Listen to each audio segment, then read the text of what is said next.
Good afternoon, everybody. Chris Bartell here from the Cascade Pacific Council. We have a special treat for you today on today's Wednesday webinar. Today, we're going to share some highlights and stories that made tremendous impact throughout our region. Really, it's thanks to you, our Scouters, volunteers, supporters, and scouting families. As you know, this year started out with lots of enthusiasm and energy to show the world why and how we scout, with the theme of adventure, grit, and growth start here.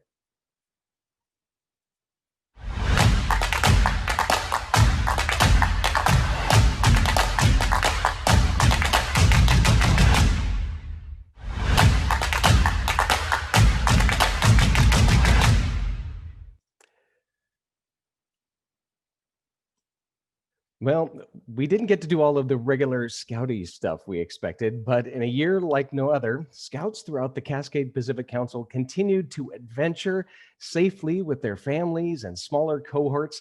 They earned thousands of advancement awards and merit badges and actually had a ton of fun. So we decided along the way to ask the rest of the world one simple question. What the heck have you been up to during the global pandemic?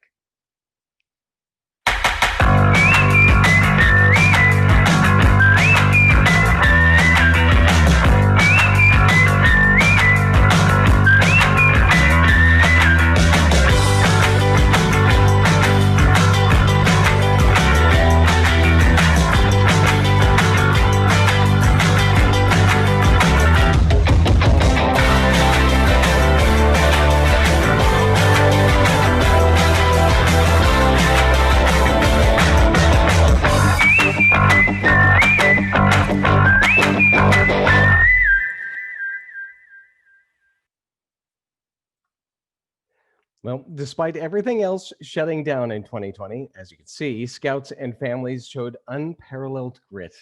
Thousands of Scouts joined our virtual advancement academy, earning, or actually well on their way to earning thousands of awards. Nearly 4,000 kids received adventure kits across 40 states, and some weren't even Scouts. Meanwhile, more than 450 families camped with us, many for the first time. We had hundreds of kids and families go on hikes and do a virtual 5K and also get super silly during Scout Quest, the ultimate family challenge. And hundreds more are actually preparing for Scout Quest 2.0 right now, which starts the day after Christmas. But 2020 had so much more in store for us besides a global pandemic. In September, as you recall, wildfires raged and burned more than 1 million acres in 1 week. It ravaged communities around our region, displacing thousands of families, including our ranchers and horses at Butte Creek Scout Ranch. Our head rancher, Scott DiPaolo, was there when it happened and gave us the tour of the aftermath. So when we were out at the barn and we could see this fire rolling over this ridge, and you could hear it. I mean, it makes a lot of noise when it's coming like that, with the wind and everything, and like you say, making its own weather, making its own wind from the transmission of heat. We lost over 100 structures in this, and they're a total loss. They're like this, all there is a roof on the ground. This little trailer had, well, it had all of our homework on it. Not really, but it had all of our tools for the plumbing and stuff we were doing on the new restrooms that we're building out here at Butte Creek. So now this ridge right up in here, that's something if you would have known what that looked like before that, that was a wall of about 10-year-old fir trees that were planted to replanted after that hill was clear cut. And there's very few trees left on that hill now. It burned over that about as fast as the wind blew. It came up and over that ridge and right down in here. See where it sunk down right there? That's because the fire burned the wood out of there. But it sunk down like that, and I looked down in there and all it was a big red, oh, see that? Red glowing coal. Let's see how far down in here there's heat right there, a lot of heat right there. Oh, look at that. There's something for you. Some poor little kid lost his pocket knife right here. This isn't even where a campsite or where a tent platform was. Oh, what's it say on there? It says something. Can't read it. The Spirit of America, Cap World, something. Butte Creek. Oh, yeah. Spirit of the West, probably. Spirit of America's Cub World and Butte Creek. Ooh, that's an oldie but a goodie. Huh. That's crazy. That was right there. But 2020 also meant unparalleled support, and we really just can't thank you all enough.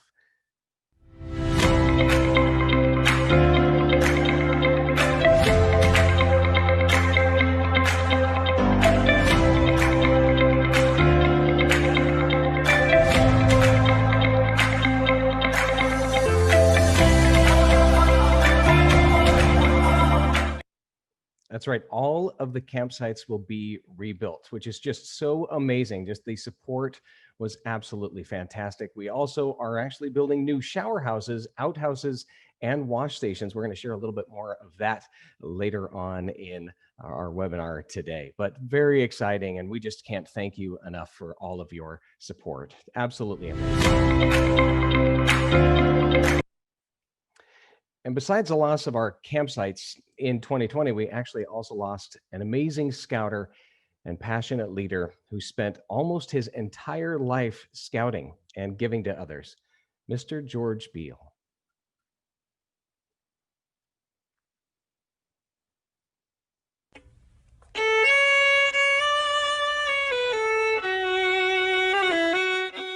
Seeing youth that are wanting a dream and they don't know how to get it. So I took the opportunity to help them out anyway. I'm not perfect, no, I'm not that.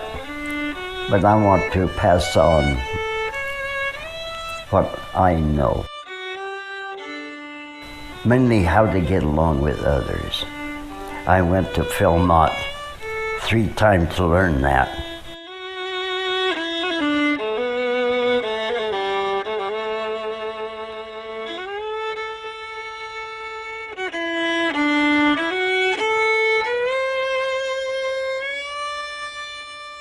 I have had a time of my life with this problem, and I hope I spread the good news.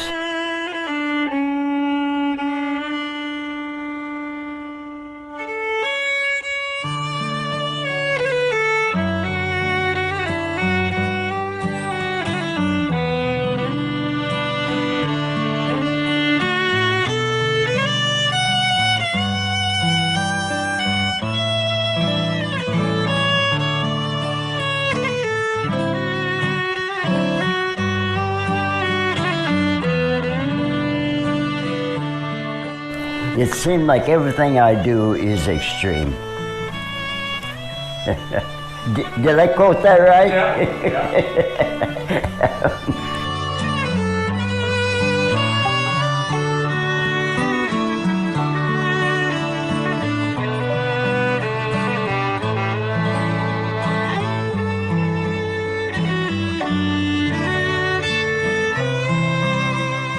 I joined the OA in 1959, and Brotherhood in 60, and Vigil in 63.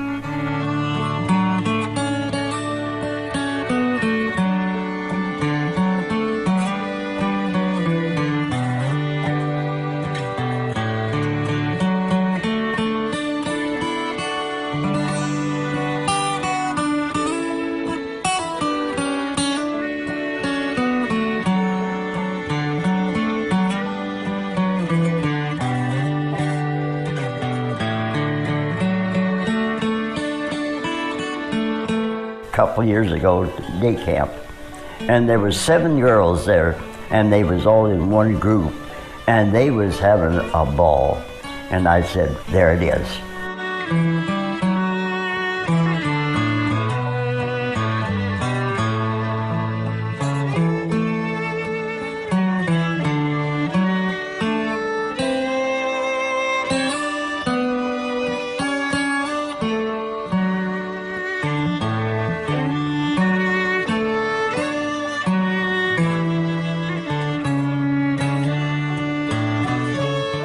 I'm always thinking about somebody else first.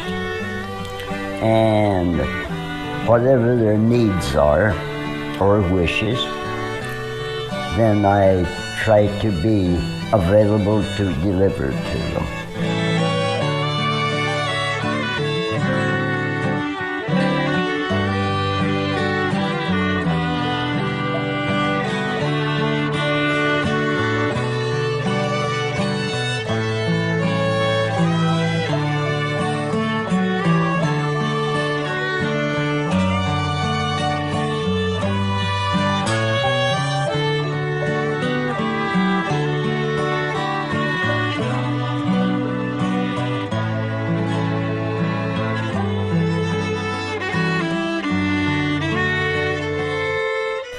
Give back what you want others to do for you. Well, I think that's what we're supposed to live by. Yeah.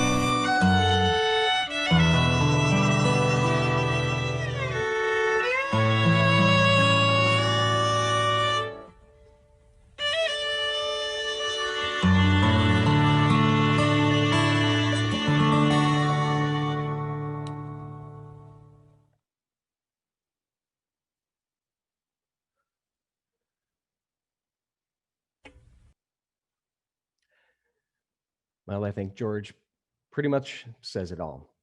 And he really left a legacy of impact and the power to serve others.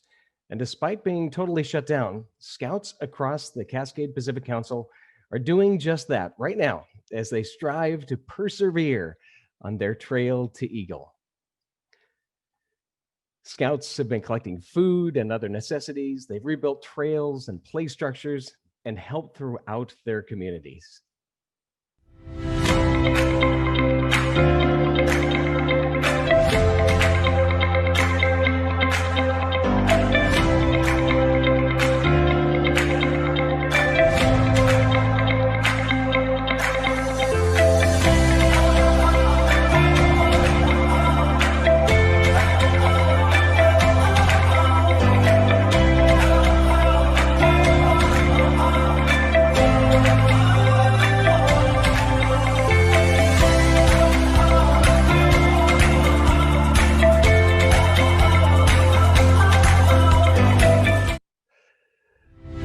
That's right. More than 400 Scouts will become Eagles this year, and that includes girls. And we're going to celebrate with them as the inaugural class of female Eagle Scouts. We're going to celebrate that this February across the entire Boy Scouts of America. It's going to be so exciting. Scouts across the CPC also showed some pretty interesting creativity, as I like to say, COVID creativity, and their own desires actually to achieve the loftiest of goals. Here's a great story. Pack 209's Jordan Skorgi. Oh my goodness. Oh, we made it. Hi, I'm Andrew. And I'm Jordan. What you just saw was a test run for the most number of loops in a row by a Hot Wheels car. We'll get to the final run in a bit, but we wanted to give you some background first. We had this idea after thinking about some big projects to do together while we were stuck at home to give us something to look forward to. Jordan's been into Hot Wheels for a while now, and it's something fun and relatable to him, and also approachable from an experimental side as well. So we started looking into the records for Hot Wheels, what might be achievable to us. Within a certain budget, of course. Of course. Eventually, we settled on the loops and got thinking and making a plan.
I'm not ready for that math.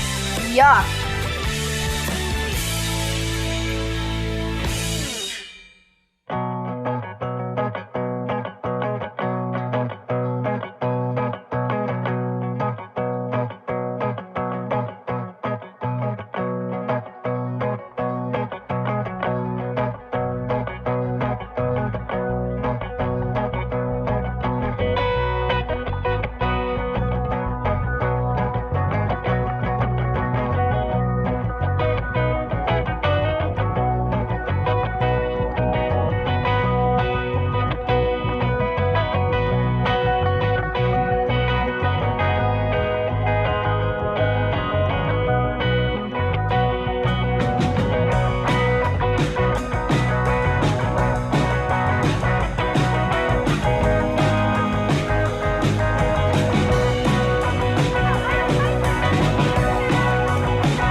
Well, there you have it. That was our world record attempt for the number of most continuous loops by a Hot Wheels car. Jordan, what was your favorite part about this whole project? My most favorite part about this project was putting all of this together and finally seeing it work. That was pretty great. We'd like to thank everyone who helped out on this project again, because this was a huge undertaking and we could not have done it without you. Be sure to like and share this video. Bye! Bye.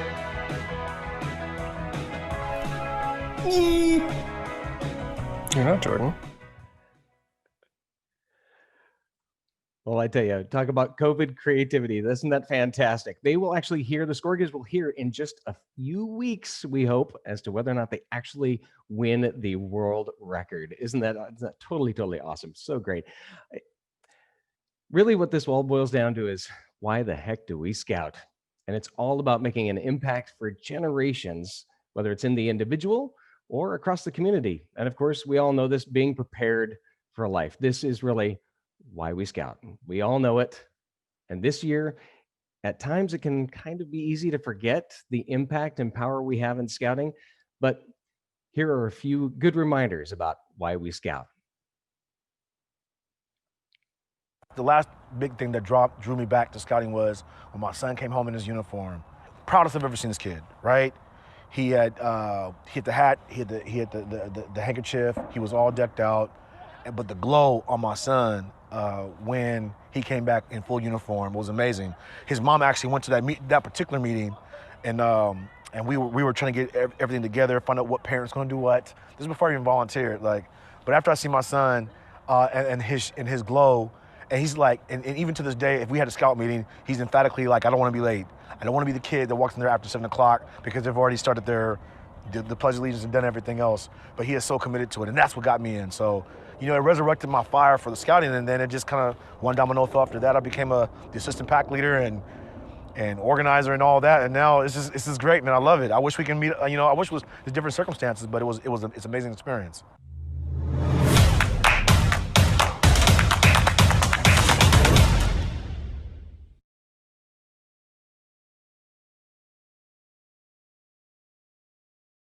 I spent 35 years in the classroom, which isn't necessarily leadership, but certainly working with adolescents, and there are ways to act and ways not to act in order to be influential and effective.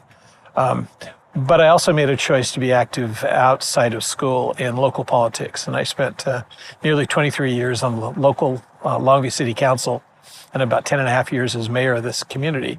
And I don't think I would have been able to do any of that if it hadn't been for the work that I did as a kid in Cub Scouts and Boy Scouts. And you just get put into positions of leadership and how to resolve conflicts, And so it takes a certain amount of skill and a lot of patience and a willingness to talk things out, work things out.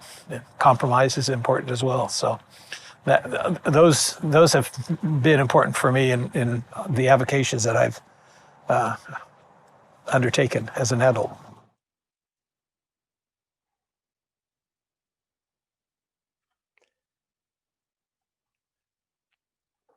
Impact for generations and prepared for life. That's really what it's all about. But I thought I'd end our time today with what we're all really looking forward to, which of course is summer camp.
Yes, we're all super excited that camp this year will actually be underway. That's the plan. And it's actually going to be safer and cleaner than ever before. We have new safety protocols in place. And like you saw earlier, all of the outhouses are being converted to flushing. Yes, I said flushing. And we also have new wash stations and shower houses, which are absolutely fantastic. And it's all going to be mean a real cleaner and safer camp experience for everybody. So are you ready?